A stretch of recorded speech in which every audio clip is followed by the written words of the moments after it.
ในวันที่1 เมษายน 2025อยู่ที่ห้องประชุมเบอร์2สหายโกใส่สมบัติกรรมการภาคแขวงประธานสหพันธ์กรรมบาลแขวงพร้อมด้วยคณะได้ต้อนรับสหายเงียนวันแดนกรรมการคณะบริหารงานสมาพันธ์แห่งงานเวียดนามกรรมการคณะบริหารงานภาคแขวงประธานสมาพันธ์แห่งงานแขวงหาติงพร้อมด้วยคณะผู้แทนสมาพันธ์แห่งงานแขวงหาติงสาธารณรัฐสังคมนิยมเวียดนามที่เดินทางมาเยี่ยมยามและอวยพรเนื่องในโอกาสปีใหม่ลาวพ.ศ. 2568ท่านโกใส่สมบัติก็ได้แสดงความรู้บุญคุณมายังทางคณะสมาพันธ์แห่งงานแขวงหาติงสาธารณรัฐสังคมนิยมเวียดนามที่ได้เดินทางเข้ามาอวยพรเนื่องในโอกาสบุญปีใหม่ลาวพ.ศ. 2568ให้ทุกคนจงมีสุขภาพแข็งแรงมีความผาสุกทางชีวิตส่วนตัวและครอบครัว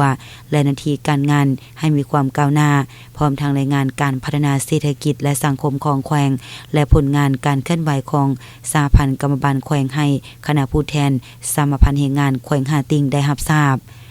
โอกาสเดียวกันสหายโกใส่สมบัติในนามต่างหน้าให้แก่คณะสหพันธ์กรรมบาลแขวงยังได้กล่าวความขอบใจต่อท่านเงียนวันแดนพร้อมด้วยคณะที่ได้สละเวลาอันมีคุณค่า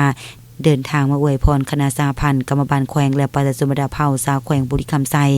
สหายขอฝากความเยี่ยมยามทำข่าวอนุอุ่นความสนิทสนมแบบพิเศษไปยังคณะสมาพันธ์แห่งงานแขวงหาติงตลอดหอดสาวแขวงหาติงสาธารณรัฐสังคมนิยมเวียดนามทุกทั่วหน้ามาในโอกาสนี้ด้วย